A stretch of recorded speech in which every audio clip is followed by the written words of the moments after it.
नमस्कार, मैं हूं कविता जोशी और आप देख रहे हैं न्यूज परिवर्तन 24। हमारे न्यूज रूम स्टूडियो से मेरा अभिनंदन स्वीकार कीजिए। आज हमारे साथ हैं न्यूज परिवर्तन 24 के chief executive editor Vinod Kumar. स्वागत है आपका हमारे न्यूज रूम में। तो आज हम चर्चा करने वाले हैं इनसे आम आदमी पार्टी का उत्थान कब और कैसे हुआ, और ये पार्टी 2011-12 में बनी थी। 13-14 साल में इस पार्टी का पतन कैसे हुआ विनोद जी? आप एक चीज देखेंगे कि 2011-12 में जब 11 में अन्ना हजारे आंदोलन चल रहा था जी, करप्शन मुक्त भारत, उसमें अरविंद केजरीवाल उसमें शामिल थे जी। और हालांकि उन्होंने वहाँ पे कसम खाई थी अपने बच्चों की कि वो कभी राजनीति में नहीं आएंगे जी।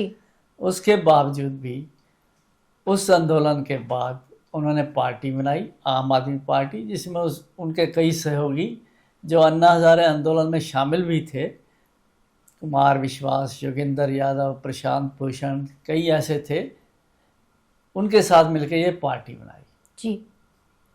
तो उत्थान इतनी फास्टली हुआ एक्चुअली देखा जाए तो 2013 में दिल्ली असेंबली का चुनाव होता है। एक नई पार्टी जिसने 28 सीटें हासिल की 70 में से, जो एक अच्छी परफॉर्मेंस की तरफ के उसमें देखा गया। बिल्कुल। उसके बाद कांग्रेस के साथ मिलकर उन्होंने सरकार बनाई। मुख्यमंत्री पहले ये अरविंद केजरीवाल बने, लेकिन ये सरकार सिर्फ 49 दिन चली जी। इसका कारण बताया गया कि लोकपाल बिल पास नहीं हो सका। 2015 में फिर इलेक्शन हुए, तब एक थंपिंग मेजॉरिटी के साथ आम आदमी पार्टी फिर से वापस आई। 70 में से इनकी सीटें थी 67 जी, 67, तो बहुत अच्छी परफॉर्मेंस रही दिल्ली के अंदर। तो जब ये पार्टी बनी थी, कुछ विचारधारा, कुछ आइडियोलॉजी के साथ बनी थी, जिसमें था पब्लिक वेलफेयर, पारदर्शिता, और साथ ही ये कहते हैं कि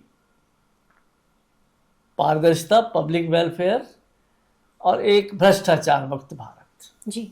ये 3 मुद्दों के साथ ये पार्टी आई जी।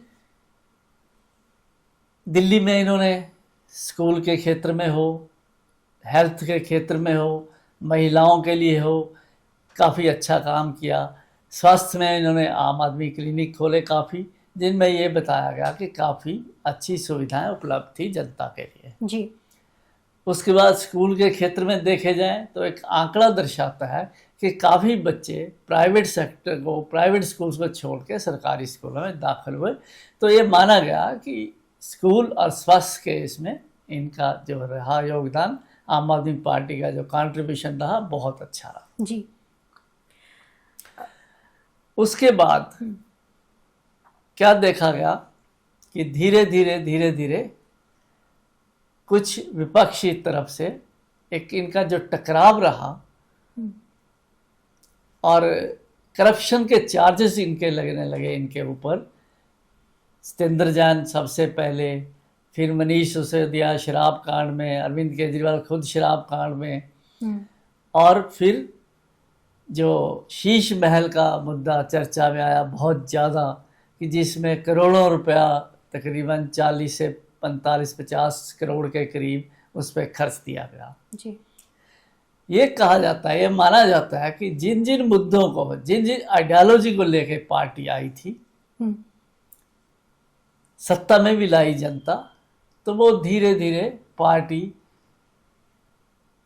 उससे कटती चली गई। जैसे भ्रष्टाचार मुक्त, इनके अपने नेता, जैसे कि आपको मैंने बताया, भ्रष्टाचार में लिप्त होने के आरोप लगते रहे। हालांकि अभी तक कोई आरोप शराब कांड का हो या कोई और हो साबित नहीं हुए अदालत में, लेकिन फिर भी ये मनीष सिसोदिया और अरविंद केजरीवाल आज भी जमानत पे हैं। लेकिन जो सत्येंद्र जैन है, हेल्थ मिनिस्टर थे तब वो, तो उनको सीबीआई ने उसकी क्लोजर रिपोर्ट सबमिट किया कोर्ट में, जिसे कोर्ट ने स्वीकार कर लिया और ये बरी हुए हैं उस मामले में जी। बिखराव की तरफ बड़ी पार्टी, अंदरूनी कलह बहुत रही, जी शुरू हो गई थी बहुत। जी तो ये वजह थी कुछ कि जो ये कहते थे कि पारदर्शिता लाएंगे, उसके नाम पे कुछ ऐसा नहीं दिखा। भ्रष्टाचार मुक्त उदाहरण आपके सामने है। जो स्कूल और उसमें काम किया, धीरे धीरे उस पर भी आरोप लगने लगे विपक्ष द्वारा। जी तो ये कारण रहा जी कि ये थोड़ा पतन की तरफ बढ़ चली लगा दूसरे जो टर्म थी जी उस दौरान, उसके अंत में। जी। तो विनोद, जैसा कि आप अभी बता रहे थे कि इन पे आए दिन भ्रष्टाचार के आरोप लगते आए हैं, और खुद अरविंद केजरीवाल जो हैं वो भी शीश महल कांड में फंसे हैं, उन पे ये मुद्दा गहराया था। लेकिन जो अरविंद केजरीवाल हैं वो जेल में बैठे भी यही कहते रहे कि उनकी जो पार्टी है वो ईमानदारी की रोटी खाती है। उन्होंने भाजपा सरकार पे उंगलियां उठाई थी। तो इन मुद्दों पर आपका क्या कहना है? नहीं, इसको मैं जोड़ूंगा। भ्रष्टाचार पे क्या क्या आरोप लगे, हालांकि साबित नहीं हुए अभी तक। जी ये तो इनका काम है, चाहे विपक्ष है तो विपक्ष ने आरोप लगाने हैं, सत्ता में बैठे हैं उनको अपना बचाव करना है। बिल्कुल सही मायने में तो फैसला जब अदालत का आएगा तो ही स्पष्ट हो पाएगा किसने किया। लेकिन एक रिपोर्ट जो कैग है, ऑडिट एजेंसी है जो स्टेट्स की भी ऑडिट करती है, जी तो उसमें ये पाया गया है कि शराब के इसमें घोटाला तो है। लेकिन क्योंकि अभी तक ये अक्यूज्ड हैं, जमानत पे हैं, तो डायरेक्ट हम नहीं कह सकते कि ये मतलब लिप्त हैं या नहीं। हम जजमेंट खुद नहीं पास कर सकते। जी शीश महल का कांड काफ़ी हद तक छुपाया गया, और बाद में जब पत्रकारों ने एक बार अरविंद केजरीवाल से सवाल भी पूछा तो उन्होंने कहा मैं कौन सा उसमें रहता हूँ। बिल्कुल। तो ये एक मतलब अलग तरीके का एक बयानबाजी कि मैं रहता नहीं, लेकिन सवालों को पत्रकारों के, मीडिया के अवॉइड करना, ये इनका काम था। जी, मौजूदा हालात देखते हुए पंजाब में पार्टी की सत्ता में वापसी क्या हो सकती है 2027 में? इससे पहले हम थोड़ी चर्चा करेंगे इनकी तीसरी टर्म के ऊपर। जी तीसरी टर्म जब इनकी आई तो फिर भी इन्हें थम्पिंग मेजॉरिटी मिली। पहले 67 थे 70 में से, फिर 64, यानी मात्र 3 सीटें घटी। इसका मतलब स्पष्ट है कि जनता इनको पसंद करती थी अभी भी। जी जनता इनको पसंद करती थी अभी भी, तभी तीसरी बार लाए। लेकिन तीसरी बार फिर वही जिन आइडियोलॉजी के साथ आए थे वो धीरे धीरे सब उसमें ये खुद ही आरोपित रहे। भ्रष्टाचार हो, पारदर्शिता हो, और पार्टी में बिखराव, स्वाति मालीवाल का मुद्दा और कई एमएलएस का रहा। तो करते करते ये सब उस आइडियोलॉजी से एक बार लगा कि दूर हो गए। आप एक चीज़ देखिए, सत्ता में मुख्यमंत्री पद लेने से पहले अरविंद केजरीवाल ने कहा था कि मैं गाड़ी नहीं लूँगा, मैं बंगलो नहीं लूँगा, जी और मैं सिक्योरिटी नहीं लूँगा। बिल्कुल। एक एक करके सभी कुछ लिया, और शीश महल का कांड तो आपके सामने है। बिल्कुल। तो तीसरी बार के बाद से बिल्कुल लगा कि अब ये पार्टी पतन की ओर बढ़ रही है। जी और उसका नतीजा आपके सामने था, जो इस बार दिल्ली के चुनाव में इनकी हार थी। जी हालांकि उसमें भी मैं स्पष्ट कर दूं कि मात्र 4-5% का वोट का फर्क है, यानी कि बहुत ज़्यादा वोट्स का फर्क है। परसेंटेज टर्म में अगर देखा जाए जी तो 4 से 5% के बीच है, जो बहुत कम है। जी तो रही बात जो आप पंजाब की पूछ रहे हो, जब दिल्ली से हारे ये लोग, एमएलएशिप से भी हारे, खास करके बड़े नेता अरविंद केजरीवाल खुद, सिसोदिया खुद, और सत्येंद्र जैन खुद, ऐसे बड़े बड़े लोग जो थे, ये दिग्गज नेता जिन्हें हम कहेंगे जी आम आदमी पार्टी के, वो सब हार गए। जी तो जिस तरीके से पार्टी का बिखराव हो रहा था, जी तो उसमें एक चीज़ लगी थी, अंदाज़ा हुआ था कि अरविंद केजरीवाल अब संगठन को देखेंगे जी ताकि पार्टी का संगठन मजबूत हो सके। जी लेकिन ये सब के सब जितने हारे बड़े बड़े नेता थे वो पंजाब पहुंच गए। जी पंजाब के जितने भी महत्वपूर्ण ओहदे थे सब पे दिल्ली वालों का कब्जा कराया, एक एक करके सब। आप देखिए, pollution control board, industry department है एक, तो ये सब जहाँ इवन भगवंत मान के मीडिया का जो कवरेज करते हैं वो दिल्ली का है। तो धीरे धीरे सब महत्वपूर्ण उस पर कब्जा होता चला गया, जिसकी वजह से पार्टी के अंदर पंजाब काडर के जो लोग थे ये देख के काफ़ी रोष प्रदर्शन हुआ। पंजाब के जो महिला विंग की प्रेसिडेंट है आम आदमी पार्टी की जी उन्होंने भी रोष दिखाया इस बात पे कि हम सिर्फ दरी बिछाने के लिए नहीं है, जी आप दिल्ली वालों के ला रहे हो, क्या पंजाब में टैलेंट की कमी है। उन्होंने धरने भी दिए तो पद से उन्हें हटा दिया गया उस महिला को। जी तो उसके बाद ये सब करने के बाद जो आरोप लगे कि भगवंत मान इनके ऊपर इतना पैसा खर्च रहे हैं, हेलीकॉप्टर सेवा उपलब्ध है, बंगलो दिए जा रहे हैं मनीष सिसोदिया वगैरह को, कई जगह पे ऐसे चंडीगढ़ में जी एक और जगह पे कई जगह इनका नाम आया। जी तो काफ़ी ये ट्रोल हुए। अब इतने में एक नई डेवलपमेंट हुई कि लुधियाना उपचुनाव की घोषणा। जी लुधियाना उपचुनाव में क्या था कि संजीव अरोड़ा राज्यसभा के मेंबर आम आदमी पार्टी से, उनसे कहा गया कि आप लुधियाना उपचुनाव लड़िए। तो उनकी कैंडिडेचर डिक्लेयर हुई लुधियाना से और पार्टी जीती तो उन्हें राज्यसभा से रिज़ाइन करना था, वो किया उन्होंने। तब ये अटकलें शुरू हुई कि अब राज्यसभा में कौन जाएगा। जी पहले अटकलें थी कि राज्यसभा में अरविंद केजरीवाल जाना चाहते हैं, फिर अटकलें सामने आई कि भगवंत मान मुख्यमंत्री को कहा गया कि अब आप राज्यसभा में जाइए। तो जिन्हें बताया जाता है कि भगवंत मान ने रजिस्ट किया, लेकिन इन बातों की पुष्टि नहीं की जा सकती कि ये अंदर की बातें हैं, अफवाहें भी हो सकती हैं, अटकलें भी हो सकती हैं, सच्चाई भी हो सकती है। जी ये तब पता चलेगा कि राज्यसभा में कौन जाता है, वो डिपेंड होगा जब राज्यसभा का चुनाव डेट आएगी इलेक्शन कमीशन द्वारा। जी तब तक क्या है कि अब दिल्ली हार चुके,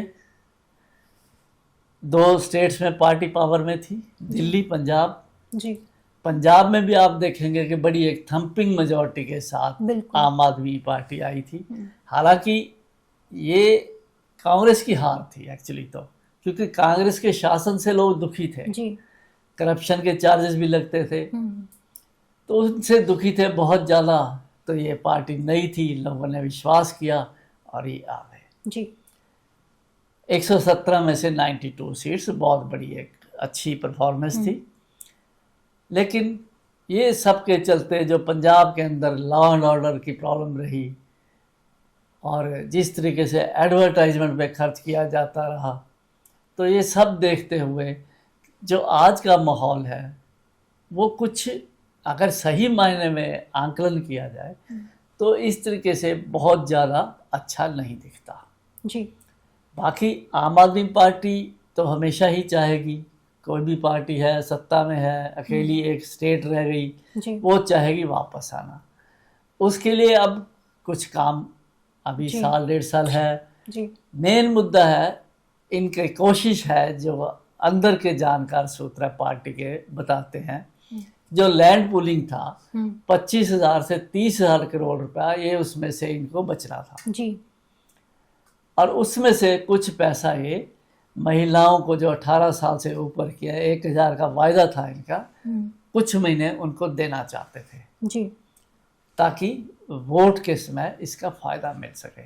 जी अब लैंड पुलिंग तो वापस हो गया मामला, तो उसकी तो अब गुंजाइश रही नहीं। लेकिन फिर भी इनकी कोशिश रहेगी कि ऐसा कुछ किया जाए जिससे जनता काफ़ी हद तक खुश हो जाए। अपीजमेंट पॉलिसी इनकी है जी। कि तब शायद ये फिर वापस आ सके, क्योंकि मेन जो है 1,000 का मुद्दा बहुत बड़ा, एक लोगों को लगता है कि बहुत बड़ा एक मुद्दा है, जी। अगर मिल जाए तो शायद ये जीत जाए, बिल्कुल। ऐसी कैलकुलेशन लगती है। जी जैसा कि अभी आपने मेंशन किया था कि दिल्ली में हारने के बाद इनके पास सिर्फ पंजाब स्टेट बची है, और ये भी देखा जा रहा है कि अरविंद केजरीवाल दिल्ली से हारने के बाद पंजाब में बहुत ज़्यादा इंटरेस्ट ले रहे हैं, वो भगवंत मान के साथ हर भाषण में जा रहे हैं, हर उनकी मीटिंग अटेंड कर रहे हैं और उनको स्ट्रेटजीज दे रहे हैं। तो उनकी स्ट्रेटजीज क्या 2027 में काम आएंगी? क्या उनको जीत दिला पाएंगी? जो आज तक का फैक्टर है, आज तक का माहौल है जी, ये नेगेटिव इफेक्ट दे रहा है पंजाब के ऊपर, पंजाब के लोगों के ऊपर, कि हर एक चीज भगवंत मान मुख्यमंत्री के ऊपर डिक्टेट की जा रही है अरविंद केजरीवाल, मनीष सिसोदिया इत्यादि द्वारा। जी, तो ये नेगेटिव इफेक्ट है। अब जहाँ तक हम कह रहे हैं कि थोड़ा पोजीशन डावाडोल है, वहाँ अगर हम ये अर्थमेटिक देखें कि अगर आम आदमी पार्टी हारती है, अगर हारती है जी, तो फिर सत्ता में कौन आएगा? कांग्रेस और ये जो है भाजपा।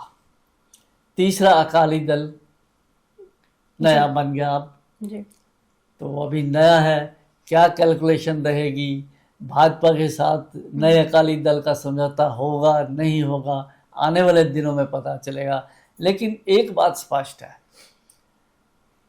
कि भाजपा बहुत ही ज़्यादा डेस्परेट है पंजाब में सत्ता हथियाने के लिए, सत्ता को पाने के लिए।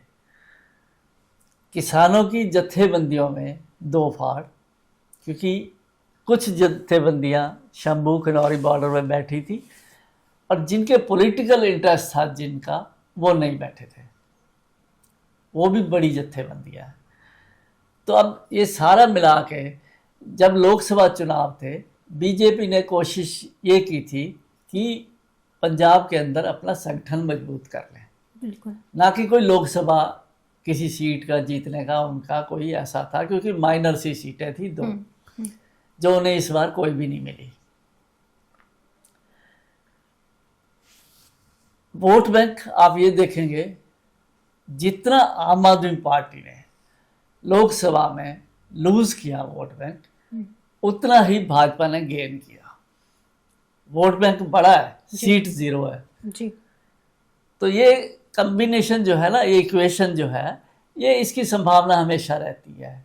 कई बार वोट बैंक बढ़ता है, सीट नहीं मिलती या कम मिलती हैं, कई बार वोट बैंक कम होता है तो सीट मिल जाती है। तो ये संभावना है। आने वाले दिनों में ये पता चलेगा कि नए अकाली दल के साथ कैसे समझौता होता है बीजेपी का, अगर होता भी है किन टर्म्स में होता है।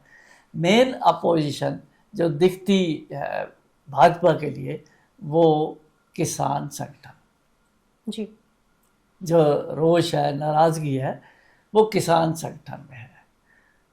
जी, बाकी हिंदू वोट जहाँ तक सवाल है, ये नहीं कह सकते कि हिंदू वोट जो सारा है वो भाजपा के खेमे में है। अगर आप याद करेंगे, लोकसभा जो अभी चुनाव हुआ 24 में, उसका डाटा नहीं आया, जी, लेकिन 24 से पहले 19 में भाजपा को हिंदू वोट मिले 38%, जी, और 12 में मिले, ये 14 में वोट शेयर था 32%। जी, तो आप ये देख लीजिए कि 19 में 38% अगर मिलता है तो 62% लोगों ने वोट नहीं डाला। लेकिन वोट क्या है? एक मैनिपुलेशन है, चुनाव एक मैनिपुलेशन है। तो भाजपा जहां डेस्परेट है, वहां कांग्रेस चाहती है कि भाजपा की थोड़ा रेजिस्टेंस है किसान वर्ग में, सिखों में, तो वो क्यों ना मोर्चा मार ले। जी, तो अब कांग्रेस में क्या है समस्या कि एक बहुत लंबी हार जो है, जो देखी गई है, और जिसके अब पार्टी जो है टूट रही है। पिछले इलेक्शन में आपने देखा, कांग्रेस से ना जाने कितने लोग बीजेपी में चले गए, कुछ लोग आप में भी गए। एक लंबी हार, एक लंबी अरसा जो सत्ता से बाहर रहना, वो पार्टी में एक बिखराव लाता है हमेशा। जहाँ कोई जीत होती है तो हमेशा सेहरा मिलता है पार्टी लीडरशिप को। जी, राहुल गांधी हैं, जैसे सोनिया गांधी हैं। एक लंबे अरसे से हार, उसका भी जो डिस्क्रेडिट है वो हमेशा नेता को जाता है। जी, तो अब कांग्रेस भी चाहती है कि भाजपा के अगर किसानी सिख लोग ये अपोज कर रहे हैं तो कांग्रेस क्यों ना मोर्चा मार ले। लेकिन अंदरूनी कलह जो है कांग्रेस में पंजाब सेक्टर में बहुत ज़्यादा है, जो लुधियाना बाई इलेक्शन में देखने को मिली। जी, तो इसलिए इस स्टेज पे ये नहीं कह सकते कि कांग्रेस आएगी या भाजपा आएगी या आम आदमी पार्टी आएगी, लेकिन आम आदमी पार्टी की थोड़ा हालत डामाडोल है, क्योंकि वो सत्ता में है, सबकी नज़र उन पे है, सारे सवाल उनसे हैं। जी। एक बात और मैं ज़रूर कहना चाहूँगा, हम लोग बड़े आसानी से कह देते हैं कि अगर कोई किसी पार्टी का या किसी व्यक्ति विशेष नेता का जो हाल है, पतन हो गया है, तो ये कभी नहीं होता। आप कभी भी किसी नेता को, किसी पार्टी को, एक्सेप्शन छोड़ दीजिए, राइट ऑफ नहीं कर सकते। जी। कुछ समय होता है, कुछ फैक्टर्स होते हैं जिसकी वजह से एक बार पतन की तरफ जाते भी हैं ये लोग, चाहे इंडिविजुअल हो नेता या पार्टी हो, लेकिन कभी भी राजनीति में किसी को आप राइट ऑफ नहीं कर सकते। तो आने वाले दिनों में पता चलेगा कि कौन सत्ता जाएगा 2027 की। जी। सभी के स्टेक्स हैं, भाजपा का बहुत ज़्यादा स्टेक है, क्योंकि कभी सत्ता में आई नहीं इधर इंडिपेंडेंट, पहले अकाली दल के साथ रही। जी। तो आने वाले दिनों में ही पता चल पाएगा। फिलहाल अब देखते हैं अरविंद केजरीवाल कैसे अपनी पार्टी का संगठन मजबूत करके एक यूनाइटेड फ्रंट पब्लिक के सामने लाएंगे। जी बिल्कुल। तो आज की चर्चा में बस इतना ही। हमें कमेंट में बताएं आप आम आदमी पार्टी के भविष्य को कैसे देखते हैं, और इस वीडियो को लाइक और शेयर करना ना भूलें। धन्यवाद। नमस्कार।